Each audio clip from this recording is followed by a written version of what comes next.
They ask us, why don't we drink alcohol? Why don't we drink alcohol? Well, the simple answer is because God told us to. That's the simplest answer, which is a foolproof answer. We believe that God knows best.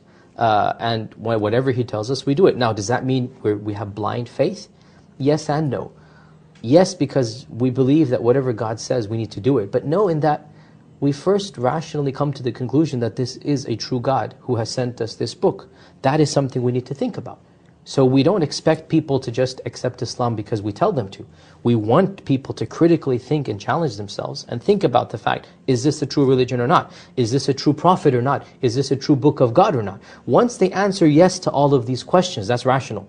They look at the life of the Prophet Muhammad, peace be upon him, they look at the teachings of the Quran, they look at overall what this religion says, and then they rationally, intellectually understand this to be the truth. They say, yes, this is the religion. Once they accept, now you can't really question each and everything. Why do you pray 5 times instead of 6? Yeah. Why is this allowed and that not? Well, I mean, there are always answers, but the simplest answer, like I said, foolproof, God knows best. We said so. Now, that's the first answer, and that's the best answer. There are also, of course, other answers as well, and the Quran tells us that.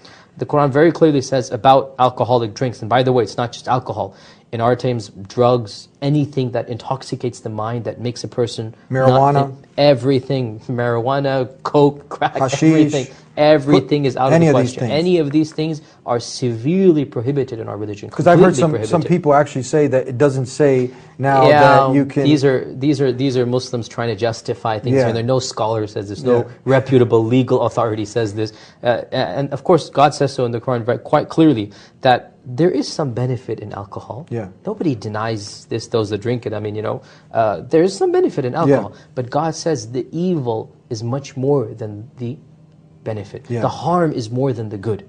And so the harm that's caused by alcohol is much more. And I think any government in the world, especially our Western governments, know this very well. The number of accidents, number of homicides, number of crimes that occur under the influence, right, are much more than the other crimes. And this is something that is well known from experience as well. Living in any land where people drink publicly and openly, look at what happens when people get drunk. And look at the amount of crimes that are committed in the name of, let's say, drugs, trying to get drugs. Right, people will literally sell their own kids in order to get those drugs. We see this in front of us. So God says in the Quran, there might be some benefit, you might get high, but the harm is greater than the benefit. We see that all around us. Murder, rape, and most of the people are under the influence. Yeah, exactly. You mentioned the government. Didn't the government try to ban alcohol at one point? It did, and it goes to show you that man-made laws are always going to be, trying to be fine-tuned and tinkered with, and that's why we believe as Muslims that the law of God is perfect, because it doesn't need to be changed and tinkered with.